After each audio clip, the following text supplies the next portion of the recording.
परिलक्षित होता है। देखिए, अगर केतु अगर आपके प्रथम भाव में जन्मपत्री में स्थित हैं या गोचर में प्रथम भाव में आ जाते हैं तो ऐसा केतु आपको सुखी, परिश्रमी, संतान से थोड़ी सी परेशानियां ला सकता है। लंबी यात्रा हमेशा आप करते रहेंगे अगर प्रथम भाव में केतु है तो। केतु अगर पहले हो और उसके पीछे मंगल हो तो केतु काफ़ी शुभ हो जाता है, क्योंकि मंगल का जो शुभ प्रभाव होता है, जो पुशिंग प्रभाव होता है, वो केतु को मिल जाता है। लेकिन अगर केतु आपकी कुंडली में प्रथम भाव में अशुभ है तो थोड़ी सर दर्द की परेशानियां हो सकती है, स्पाउज के स्वास्थ्य की शिकायत हो सकती है। मतलब अगर आप पति हैं तो पत्नी की, और पत्नी है तो पति की। बच्चे थोड़ा चिंता का विषय क्रिएट करते हैं पढ़ाई लिखाई से लेकर और भी किन चीज़ों में। ठीक है, अब आइए उसी में चर्चा करता हूँ कि अगर प्रथम भाव में केतु है तो इसको हम कैसे ठीक कर सकते हैं। देखिए, केतु अगर आपके प्रथम भाव में है तो जैसा मैंने कहा, केतु के अधिष्ठात्री देवता गणपति हैं। गणपति की उपासना करें। कुछ नहीं, गणपति का जो सबसे सिंपल मंत्र होता है, ओम गण गणपते नमः, उसका उच्चारण कर सकते हैं, उनका जाप कर सकते हैं। केतु गणपति को मोदक चढ़ा सकते हैं। बटुक भैरव का साथ बिल्कुल ना छोड़ें, उनका एक माला तो बिल्कुल ही जपें, 100% जपें। भगवान शिव की भी पूजा कर सकते हैं। अगर आप बंदर वाले क्षेत्र में रहते हैं, जैसे यूपी में बहुत सारी जो मथुरा हो गया, वृंदावन, तो आप बंदर को गुड़ खिलाइए, उससे भी केतु आपका अनुकूल रहेगा। और मंदिर में कोशिश कीजिए कि ग्रीन कलर का कोई भी आइटम हो उसको दान करें। कंबल दान करें। देखिए, कंबल जो होता है केतु का सबसे बड़ा कारक होता है। और पैर का अंगूठा जो है उसमें एक छोटा सा चांदी का छल्ला धारण कर लें। ठीक है, अब आइए आगे बढ़ते हैं। अगर आपकी जन्मपत्री में दूसरे भाव में केतु हो या गोचर में या ट्रांजिटरी पोजीशन के अनुसार केतु आ गया है तो आप क्या कर सकते हैं। देखिए, अगर दूसरे भाव में केतु आ गया तो आपको सक्सेस के लिए थोड़ी सी मेहनत करनी पड़ेगी, ट्रैवल करना पड़ेगा। शुक्र लेकिन काफ़ी शुभ हो जाता है अगर दूसरे भाव में केतु अगर है, जन्मपत्री में है या गोचर में आ गया है तो। और शुभ होते हैं तो पारिवारिक संबंध अच्छे हो सकते हैं। अगर डाइवोर्स का कोई केस चल रहा है वो मेटलाइज कर जाएगा। डाइवोर्स का कोई प्रॉब्लम्स हो रहा है वो भी सॉल्व हो जाएगा। लेकिन गले की परेशानियां परेशान कर सकती हैं। तो दूसरे घर में अगर केतु बैठा हो तो कैसे मजबूत करेंगे इसको, आइए उस पर एक चर्चा करते हैं। देखिए, भगवान शिव को दूध और दही से हमेशा अभिषेक करें। दूध और दही उनको चढ़ाएं। केसर माथे पर और नाभि में लगाएं और बटुक भैरव के मंत्रों का जाप करें। इससे दूसरे घर में जो बैठा हुआ केतु है आपका अनुकूल हो जाएगा। ठीक है, अब आइए तीसरे घर को लेकर चलते हैं। अगर तीसरे घर में अगर आपका केतु बैठा है तो परिश्रम और पराक्रम में वृद्धि हो जाएगी 100%। उसके अलावा नौकर चाकर में कोई प्रॉब्लम्स आ रहे हैं, अगर कोई इंडस्ट्री वगैरह है, कोई व्यापारिक प्रतिष्ठान है, आपका नौकर की परेशानियां हो रही हैं तो वो बिल्कुल दूर हो जाएगी। नौकरी कर रहे हैं तो प्रभाव में वृद्धि होगी, प्रमोशन भी हो सकता है। और अगर बैंक इंश्योरेंस की नौकरी कर रहे हैं उसमें भी सक्सेस आप हो जाएंगे। अगर आप मीडिया क्षेत्र में हैं, कम्युनिकेशन के क्षेत्र में हैं, वहाँ पर भी you will get the ample success. अब अगर तीसरे घर में केतु है, उसको और मजबूत बनाना है या केतु का कोई अशुभ प्रभाव मिल रहा है तो क्या करेंगे। देखिए, सबसे पहले विष्णु सहस्त्रनाम का पाठ कीजिए, विष्णु की आराधना करें। अगर तीसरे घर में केतु बैठा हो तो चना का दाल, हल्दी किसी नदी में भी आप छोड़ सकते हैं, भगवान को भी अर्पित कर सकते हैं।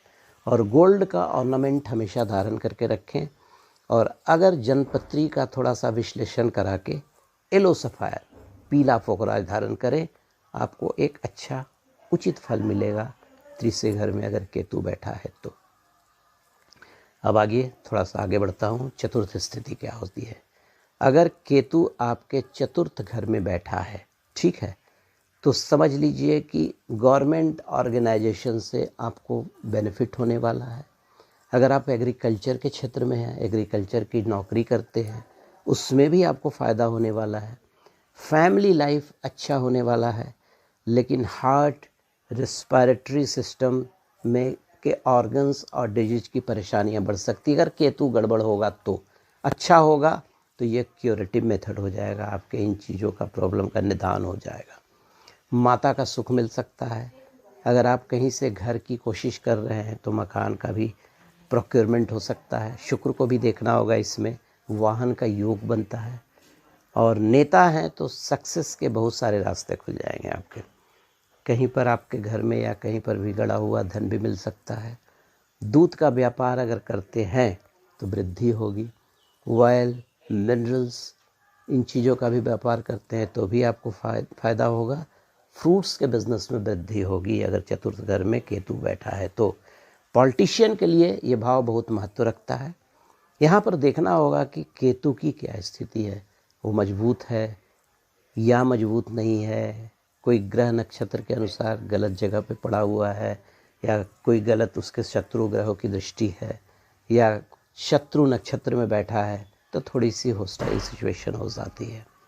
अब अशुभ हो तो क्या होगा केतु, देखिए स्वास्थ्य की बीमारी आपको कर सकता है, माता को प्रॉब्लम कर सकता है। पॉलिटिशियन जो होंगे उनको विवाद झेलना पड़ेगा। ईडी का चक्कर हो सकता है, आजकल ईडी का बहुत चक्कर हो रहा है, याद रखिए। और जो सिर्फ चीज़ें कैसे बनाएंगे, आइए उस पर भी चर्चा कर लेता हूँ। सबसे पहले भगवान के मंदिर में जाकर गुड़, गेहूँ और नारियल मंदिर में जो पुजारी होंगे उनको सब प्रेम आप भेंट करेंगे, ठीक है। चना का दाल, हल्दी पीला कपड़ा में बांधकर वहाँ पर आप दे सकते हैं।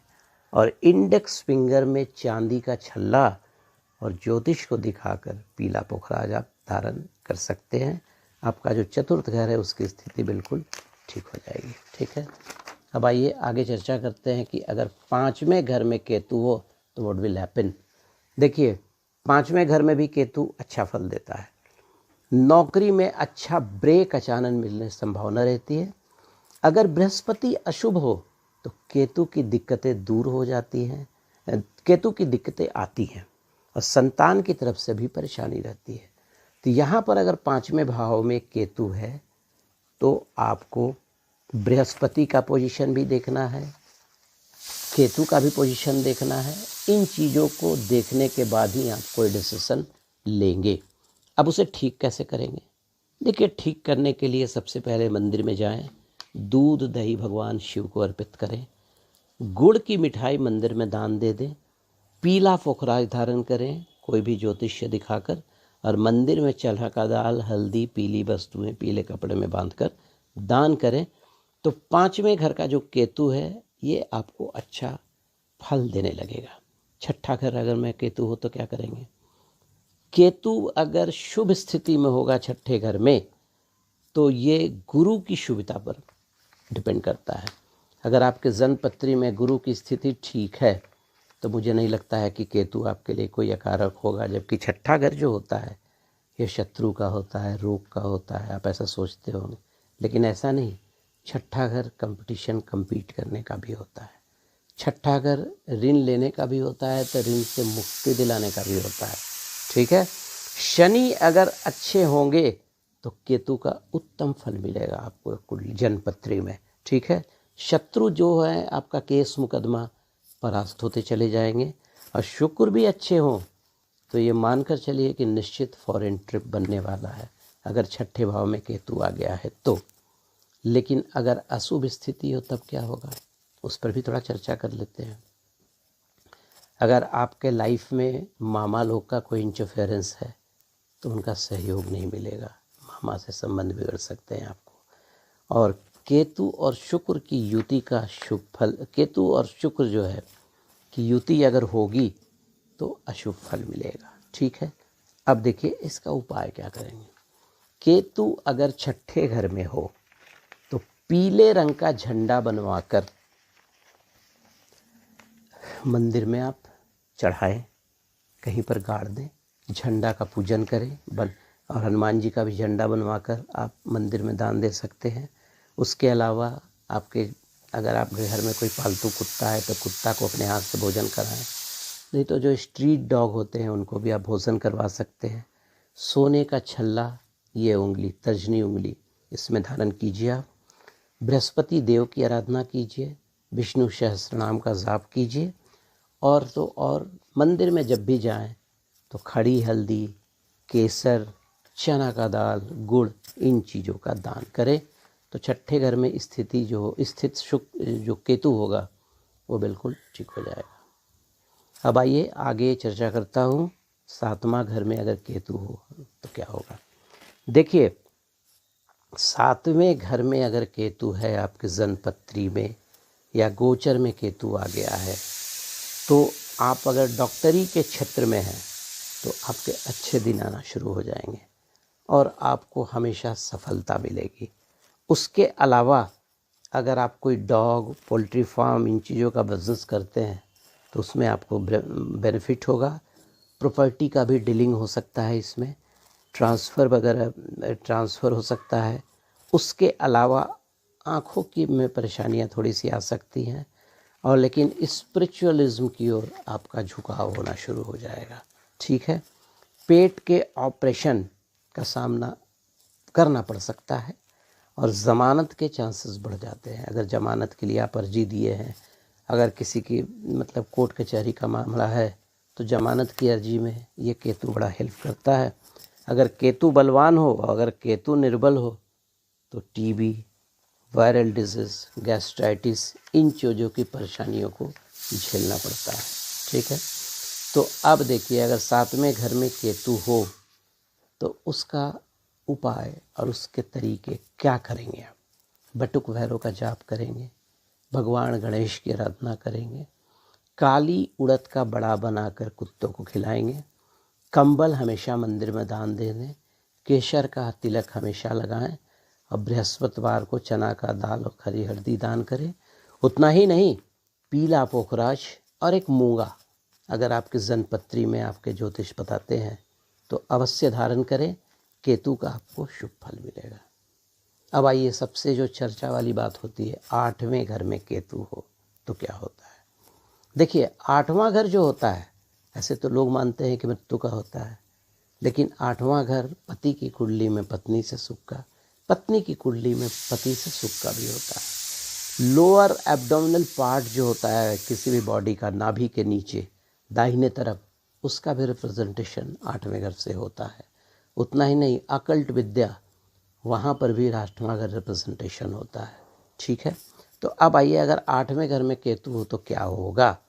देखिए, जैसा मैंने आपसे कहा कि शरीर के निचले भाग में परेशानियों का सामना करना पड़ सकता है, पाइल्स वगैरह की परेशानियां बढ़ सकती हैं। अगर और भी कुछ ग्रह का भी देखना पड़ेगा, धन में थोड़ा सा लॉस हो सकता है। अगर आपने कर्जा लिया है तो ईएमआई हो सकता है बाउंस कर जाए, ईएमआई में थोड़ी दिक्कतें आ सकती हैं। कुटुंब से विवाद भी बढ़ सकता है, अच्छा रिलेशन भी हो सकता है, दोनों चीज़ें हो सकती हैं। ठीक है, हाँ, ये मानकर चलिए कि 8वें घर में केतु हो तो थोड़ी सी परेशानियां होती हैं। और ऐसे हम लोग आम धारणा में भी मानते हैं कि छठा घर, 8वां घर और 12वां घर में कोई भी ग्रह अच्छा फल नहीं देता है। बट यहाँ मैं बीच में ही बोल रहा हूँ, 12वां घर में 2 ही ग्रह ऐसे होते हैं जो हमेशा ही अच्छा फल देते हैं, एक शुक्र और दूसरा केतु। चलिए आगे बढ़ते हैं, क्या करेंगे अगर 8वें घर में भगवान केतु देव विराजमान है तो। देखिए, सबसे पहले गणपति की पूजा करें, मोदक चढ़ाएं, गणेश सहस्त्रनाम का पाठ करें, और भी बहुत सारे मंत्र हैं। महामंत्र जो है ओम गणपते नमः, उसका भी पाठ कर सकते हैं आप। काला उजला मिश्रित कंबल मंदिर में हमेशा दान दें और बाएं कान को छेद कर उसमें एक सोना धारण करें। और फिर मैं बोल रहा हूँ, पोखराज धारण करें अगर आपके ज्योतिष बोलते हैं तो। ठीक है, अब आइए 9वें घर का केतु। 9वां घर में केतु हमेशा अच्छा फल देता है, परिश्रम करने पर धन मिलेगा आपको। 9वें घर में केतु अगर आपके जन्मपत्री में स्थित है तो पूर्वजों का आशीर्वाद मिलता है, क्योंकि 9वां घर जो होता है ना, ये पूर्वजों का होता है। और अगर आप विदेश कोई नौकरी करना विदेश जाना चाहते हैं, पढ़ाई कर रहे हैं तो विदेश का योग बन जाता है। अगर कुंडली में बृहस्पति शुभ हो तो केतु के अच्छे फल में चौगुना वृद्धि हो जाती है। मैंने पहले भी बोला कि केतु और बृहस्पति दोनों का कोऑर्डिनेशन है। कोई कितना भी आपको डरा दे, लेकिन अगर आपकी जन्मपत्री में बृहस्पति अच्छा है तो केतु कभी भी आपको बुरा फल नहीं देंगे, याद रखिए। केतु दूषित जो अगर हो गया, अगर गड़बड़ है तो निश्चित, मैं पहले भी बोला कि पैर के नीचे वाले जगह पर उनका प्रभाव होता है। पैर में दर्द, ज्वाइंट पेन हो सकता है, यूरिनरी ट्रैक्ट का इन्फेक्शन हो सकता है, स्पाइनल कॉर्ड में परेशानियों का सामना करना पड़ता है। तो आइए अब इसे ठीक कैसे करेंगे। कान में सोना धारण कीजिए, बाएं कान में, ठीक है।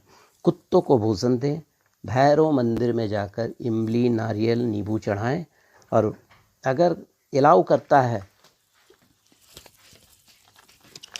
तो कैटसाई जो है आप पहन सकते हैं ज्योतिषीय सलाह लेकर, ठीक है, भैरव मंदिर में। और लेकिन एक बार जरूर याद रखें कि गोचर के अनुसार जब भी केतु देव छठे, आठवें या 12वें में आ जाए तो कैटसाई अगर आपने पहना है तो उसे उतार दीजिएगा, पहनिएगा नहीं, ठीक है। अब आइए 10वें घर का केतु क्या करेगा। 10वें घर के केतु के लिए भाग्य में वृद्धि करेगा।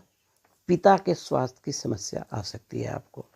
केतु की स्थिति शनि के प्लेसमेंट पर निर्भर करती है, ठीक है। तो कहते हैं ना कि अगर छठे घर में शनि हो और 10वें घर में केतु हो तो बहुत प्रसिद्ध खिलाड़ी बन जाता है आदमी, और अशुभ स्थिति में गृहस्थ जीवन को प्रभावित करता है, ठीक है। अब आइए आगे देखते हैं कि 10वें घर में केतु अगर हो तो क्या उपाय करेंगे। चांदी के पॉट में शहद रखिए घर में। कुत्ता पालना शुभ होगा आपके लिए। बृहस्पतिवार को चना का दाल, हल्दी, पीला कपड़ा विष्णु के मंदिर में दान करें। भगवान शिव को दूध दही से अभिषेक करें, और पीला पुखराज और एक मूंगा रत्न अवश्य धारण करें। अगर केतु आपकी कुंडली में कुछ अशुभ प्रभाव दिख रहा है, या ज्योतिष के अनुसार लगता है कि जन्मपत्री में कुछ गड़बड़ियाँ हैं, ठीक है। 11वां घर में अगर केतु होगा तो आप बड़े संपत्ति के मालिक होंगे। आपका जन्म ही एक अच्छे परिवार में होगा और रिच फैमिली में होगा। धन मुहैया कराएगा ये। पिता से ऊपर स्थान आप पाएंगे। अगर आपके पापा मिनिस्टर हैं तो आप सेंट्रल में मिनिस्टर होइएगा, याद रखिए। राजयोग का निर्माण करता है, और कहा जाता है ना 11वें घर में जितने भी ग्रह होते हैं वो सब जाके पुण्य ग्रह बन जाते हैं, कोई खराब प्रभाव नहीं होता है, ठीक है। अगर अशुभ हो तो क्या करेंगे, कैसे उनको ठीक करेंगे। अशुभ अगर रहेंगे तो सबसे पहले तो पेट की परेशानियां, पैर और टखने में भी परेशानियां आएंगी। 6 से 6 हो जाता है। गोचर में अगर केतु 11 में आए तो गर्भवती महिला को सावधान रहने की ज़रूरत है, ठीक है। अब उपाय क्या करेंगे आप अगर 11वें घर में केतु हो तो।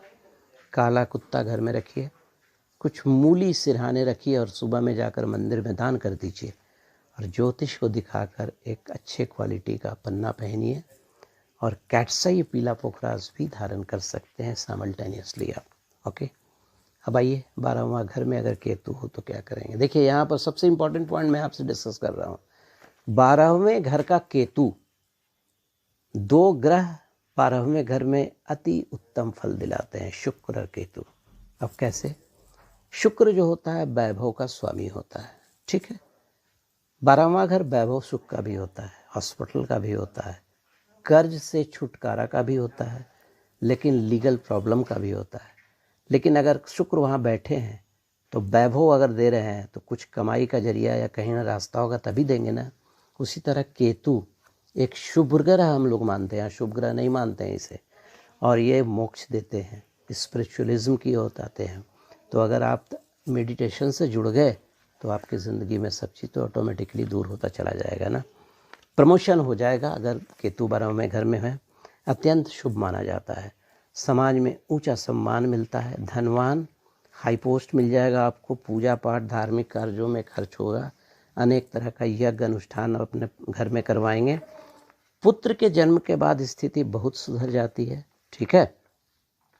और अगर राहु और बुध छठे हाउस में हो गए तो केतु बहुत ही पॉजिटिव हो जाता है, जीवन में विलासिता देता है।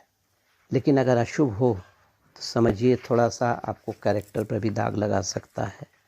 और उतना ही नहीं, जितनी भी चीज़ें मैंने ऊपर उसके शुभ में बताई वो सारी चीज़ें उल्टा हो जाएंगी, वैसा वैसा हो जाएंगी। तो अब क्या उपाय करेंगे आप। गणपति के उनके अधिष्ठात्री देवता है। गणपति की आराधना कीजिए, कुत्तों की सेवा कीजिए। इमली जो होता है और नींबू जल में डाल दें उतार करके, तो ये तो 12वां घर का भी केतु, ठीक है। बटुक भैरव का जाप कर सकते हैं आप। काली उड़द बरा जो है कुत्तों को खिलाएं, कंबल मंदिर में दान करें, केसर का तिलक हमेशा लगाएं, और बृहस्पतिवार को चना का दाल और खड़ा और हल्दी दान करें, ठीक है। तो दोस्तों ये था केतु पर हमारा एक स्पेशल प्रोग्राम, ठीक है। और ये मैं कहना चाहूँगा आपसे कि देखिए, केतु के बारे में जो भ्रांतियाँ फैली हैं उसे बिल्कुल दिमाग से निकाल दीजिए। केतु एक ऐसा ग्रह है जो आपकी ज़िंदगी को बदल देता है, ठीक है। एक बात ध्यान देने वाली होती है कि केतु जो होता है बृहस्पति से प्रभावित ग्रह होता है। केतु कैटलिस्ट का काम करता है। जिस घर में होता है युति होती है उसके प्रभाव को बढ़ा देता है, और स्वराशि के साथ हो तो 5 टाइम्स इसके गुण को बढ़ा देता है। और ओवरऑल अगर आपको केतु का अच्छा फल चाहिए अपने जन्मपत्री में, तो आप सिंपल जो मैं तरीका बता रहा हूँ आप करें। सबसे पहले आप अपनी जन्मपत्री को दिखाकर, अगर पोखराज कोई ज्योतिष बताते हैं तो उसको आजीवन पहनिए। उसके जो मित्र ग्रह होते हैं, मंगल मूंगा भी पहनिए, मोती भी पहनिए, बट कुंडली दिखाकर, ऐसे नहीं। माणिक धारण करें आप कुंडली दिखाकर, ठीक है। गणपति की पूजा करें क्योंकि अधिष्ठात्री देवता गणपति होते हैं। पीला पोखराज तो बटुक भैरव और काल भैरव के मंत्रों का जाप करें। अगर काल भैरव की कहीं पर प्रतिमा है मंदिर में, वहाँ जाकर नारियल अवश्य उनको चढ़ाएं, विनेगर चढ़ाएं जो सिरका होता है, क्योंकि देखिए वो शराब वगैरह जो है वो यूजुअली शमशान में चढ़ता है। नींबू बिल्कुल वहाँ जाकर चढ़ाएं, मिक्सचर उनको दान कर सकते हैं, बड़ा दान कर सकते हैं, दूध जरूर चढ़ाएं, ठीक है। ये सब चढ़ाएं देखिए, और विष्णु सहस्त्रनाम का पाठ रेगुलर करें, ठीक है। और अगर आपको दान करना है, जैसे आप केतु का दान करना चाहते हैं, तो काला वस्त्र दान कीजिए, काला तिल दान कीजिए, लोहा दान कीजिए, शीशा दान कीजिए, फिर उसके बाद काला पुरुष को इन चीज़ों का दान कर दीजिए, बकरी बकरा का एक जोड़ा दान कर दीजिए, और एक सबसे इम्पॉर्टेंट 7 धान ले लीजिए, सप्त धान्य जिसको हम लोग बोलते हैं, मिला लीजिए, और उसको अपने घर में भी, गमले में भी आप उसको कहीं डाल सकते हैं, या कोई खेत उत में जाकर गड्ढा करके छट दीजिए। वो जैसे जैसे बढ़ेगा आपके केतु का जो नेगेटिविटी है वो कम होता जाएगा। नारियल, कंबल, सोना, रांगा की वस्तु है, इन चीज़ों को आप दान कर सकते हैं। और अगर आपको लगता है कि केतु और अच्छा, तो आप कैटसाई भी ज्योतिष सलाह लेकर पहन सकते हैं, ठीक है। अब मंत्र में क्या पढ़ेंगे आप, जो एकाक्षरी बीज मंत्र है, ओम किंग केतुवे नमः, उसको पढ़ सकते हैं। केतु का गायत्री मंत्र है उसको भी पढ़ सकते हैं। केतु स्तोत्रम है उसको भी पढ़ सकते हैं, ठीक है। और शतनाम नमावली जो होता है केतु का, उसका भी आप उसको भी की भी आराधना करें तो केतु। तो बस दोस्तों एक बार ही फिर से कहना चाहूँगा कि केतु ग्रह से डरने की बिल्कुल ज़रूरत नहीं है। केतु ग्रह हमारे सोलर सिस्टम में एक बहुत ही पॉजिटिव प्लैनेट होता है। मैंने अनेकों कुंडलियाँ देखी हैं जिसमें मैंने यही देखा है कि केतु ग्रह ने हमेशा उनको एक अच्छा फल दिया है। हाँ, उसका जो कुछ नेगेटिव प्रभाव होता है, स्किन का भी प्रॉब्लम्स आ सकता है, अचानक कुछ घटनाएं घटित होती हैं, ये तो उतार चढ़ाव तो आएंगे ही थोड़े बहुत, ठीक है। लेकिन आफ्टर ऑल केतु जो है बिल्कुल ही एक अच्छा प्लैनेट मैं मानता हूँ, ठीक। तो दोस्तों आज के लिए इतना ही। ज्योतिष और ग्रह भाई अमरेंद्र में। अगर आपको मेरा वीडियो अच्छा लगा तो लाइक कीजिएगा, सब्सक्राइब कीजिएगा, और बेल आइकॉन दबाना मत भूलिएगा कि सो दैट कि मैं कोई नया वीडियो डालूं तो इमीडिएटली ये आप तक पहुंच जाए। तब तक के लिए नमस्कार, थैंक यू।